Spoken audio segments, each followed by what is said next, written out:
Boom, brothers and sisters. Quick news from around the world. Let me just bring you up to speed on a couple of the big ones that jumped out at me now recently. They're happening so fast, I'm struggling to keep track of which ones to actually share with you because we are in the absolute verge of everything just happening so quickly. You need to keep your eyes on the ball and your eyes on the clouds and just stay close to our Messiah. First one on the list.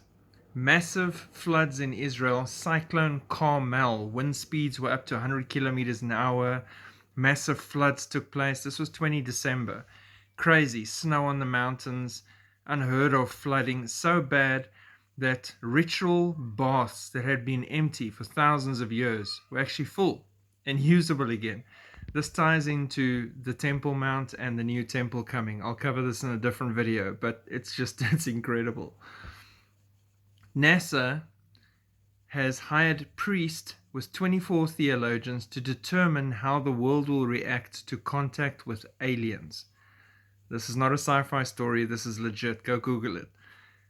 We could meet aliens in 100 years or next week. So now my question on this one, people, is this. Are they starting now preparing and prepping so that when the rapture takes place of the church, they can blame aliens? Or are they preparing to release the Nephilim so that they can introduce them to the world as our saviors? Watch this space. It's no surprise that more and more alien sightings are taking place, orbs coming up out of the ocean. It's interesting. It's tying into end times, signs and wonders in the heavens and around us. Russia is doing massive Ukraine invasion drills, 40 warships and 30 planes and all their soldiers, hundreds of thousands of them. Now the meeting between them and America has been set for the 10th of January on the de-escalation of this situation. I don't know what's going to happen. I doubt it's going to de-escalate because in my opinion, Russians got a very good argument. America has missiles with NATO close to Russian borders. Russia doesn't have missiles close to American borders, so who's really at fault here? So we'll see. We'll see. I still think Russia's using the opportunity to push her forces closer to Israeli borders when the time comes for that Gog and Magog war. US and Japan draw up joint military plan for a joint operation in a possible Taiwan emergency. It's so real there and it's so prevalent to happen at any moment that they are now working on this in case they have to react. And will they react? That's the thing. Is it worth it to react? Are they able to react against China? We'll have to wait and see.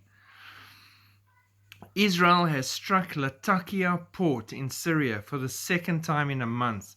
Massive strike, huge explosions, cruise missiles used, everything. So they were hitting Iranian containers, which were unloaded by an Iranian container ship, which they say needed to be struck.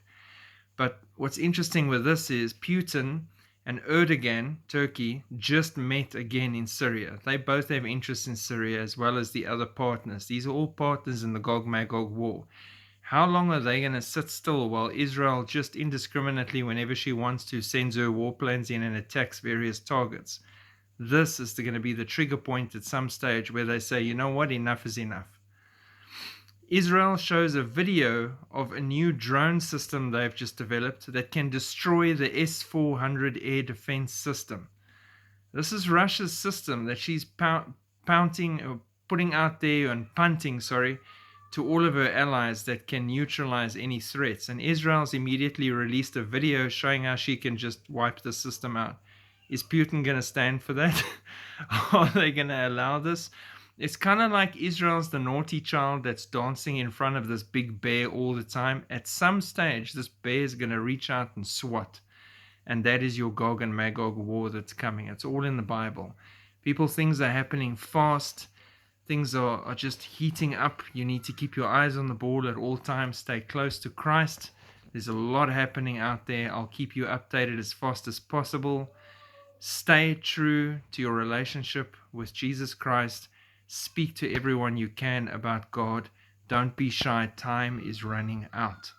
Shalom.